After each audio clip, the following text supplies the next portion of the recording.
Although Lunes na ngayon, pero maganda pa rin na meron tayong gospel reflection dahil katatapos lang natin makapakinig kay Father Joel. So, Sunday Gospel Reflection, July 13, 2025. So, tong July 13, ang gospel is Good Samaritan. So, alam naman natin yung yung storya ng Good Samaritan eh. Kung sino pa yung hindi mo kaano-ano o hindi mo kalapit o hindi ka malapit, yun pa minsan ang tutulong sa'yo. Kasi yung Samaritan at saka Hudyo, hindi magkasundo nung time ni Lord, hindi magkasundo yung Samaritan at saka yung mga Hudyo.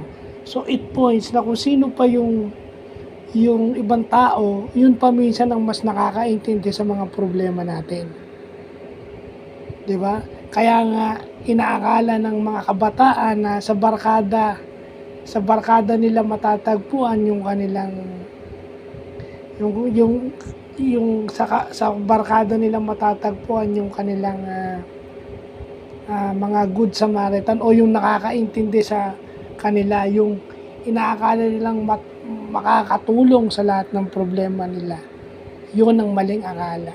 Kasi nga, yun ang notion eh. No? Kung sino pa minsan yung ibang tao, yun pa ang nakakaintindi sa'yo.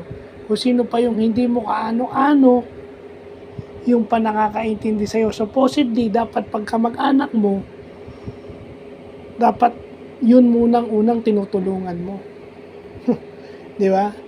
Okay to tumulong, pero dapat ang tinutulungan mo muna is your family, your kids. Di ba?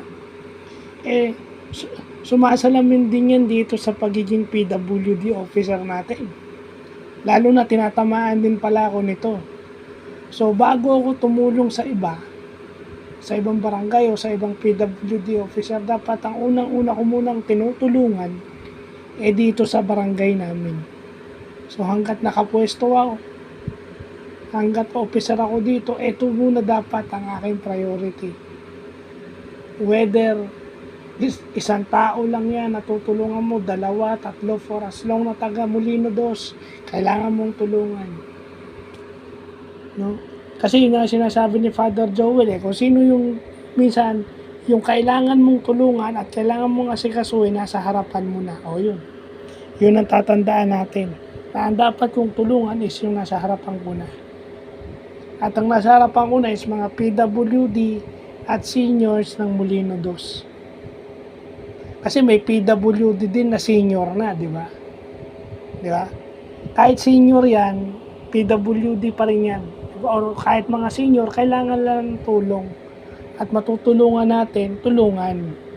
Doon pumapasok kasi yung kasi pag hindi mo tinulungan yon, kahit senior yon, sin of omission. Okay? Kasi yung iba, may kakilala ko na nililiteral yung sin of omission. Lahat pinakikialaman. No? Titingnan mo rin, ilulugar mo rin yung iyong pagtulong. Hindi naman lahat ng pagtulong ay nasa lugar. Yung pagpansin mo sa pangangailangan ng iba, dapat nasa lugar din. Ibig sabihin ng nasa lugar, tama. Kasi minsan, ang pagtulong ay nakakasama. Ang pagsita sa iba, imbis na mga tulong yun, nakasasama pa. Kaya dapat sinisigurado natin na ang pagtulong natin ay nasa tama. Kasi sabi rin ni Father Joel Gatus, ang pagtulong mahirap dahil minsan nadadamay tayo sa problema ng ibang tao. So dapat titignan muna natin kung lalo ba nating mapapalala o lalo ba nating mapapalala yung problema o totally mapapagaan o masusolusyonan natin yung problema. Yun ang dapat nating tinitignan. Kasi kung makakasama lang yung ating pagtulong dahil natatakot tayo sa sin of omission, hindi pagtulong yun. So, yun lang po.